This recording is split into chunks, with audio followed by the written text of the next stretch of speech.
علم کی دو قسمیں نے نافع اور غیر نافع.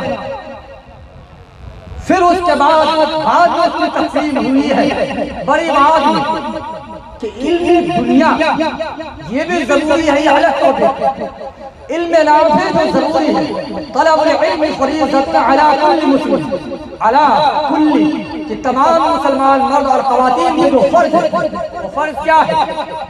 نماز، روزہ، حج، زکوٰۃ، اور کون سے اموال ہمارے لیے حلال ہے اور کون سے حرام ہے، اتنے علوم کا جاننا تمام مسلمانان قوم پر، خواہ وہ ڈاکٹر ہو، خواہ وہ انجینئر ہو، خواہ وہ انٹلیکچوئل ہو، یا جو بھی حضرات ہو، اس کے لیے اس کا جاننا ضروری اور فرض ہے. یہ جس کو ہم فرض عین کہہ سکتے ہیں. اس کے بعد کا جو معاملہ ہے فرض کفایہ ہے، جو اس کو ہم اور آپ اپنی زبان میں علماء کہتے ہیں، جو دوسروں کو تک علم پہنچانے کے لیے علم حاصل کرے، یہ فرض کفایہ ہے.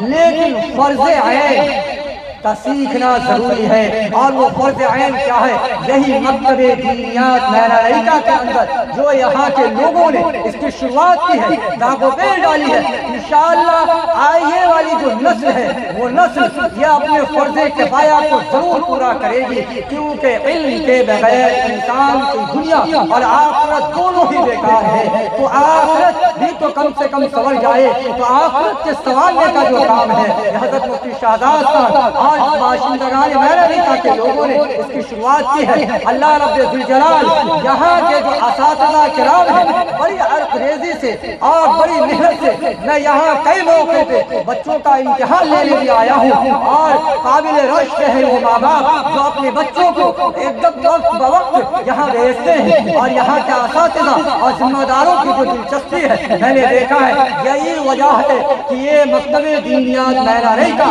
3 سالوں کے اندر میں وہ فرمان چڑھا ہے کہ اللہ رب ذوالجلال اس کو اسی طریقے سے سرسبز و شاداب رکھے. اور ہم تمام لوگوں کو اس بستی والے سے امپریشن لینے کی ضرورت ہے کہ اللہ رب ذوالجلال ہم لوگوں کو بھی اپنی بستی میں اسی طریقے سے، اسی نہج میں اپنے بچوں کی دین کی فکر کے لیے، اپنے قوم کو مستحکم بنانے کے لیے، دینی اعتبار سے ہو یا قومی اعتبار سے ہو، مستحکم بنانے کے لیے ہمیں بھی قرآن کے اصول کے خاطر، قرآن کو پڑھنے کے خاطر ہمیں بھی اپنے بچوں کے لیے ایسا ہی انتظام کرنا ہوگا. تو اللہ رب الجلال ہم تمام لوگوں کو قرآن پاک کو لفظاً ہی صحیح کم سے کم پڑھنے والا بنائے. ہمارے بچوں کو اس کے اندر شوق دلانے کی ضرورت ہے، وہ شوق ہم اور آپ دلائیں گے. اللہ رب الجلال ہمیں کہنے سننے سے زیادہ عمل بھی توفیق عطا فرمائے. وآخر دعوانا الحمدللہ رب العالمین.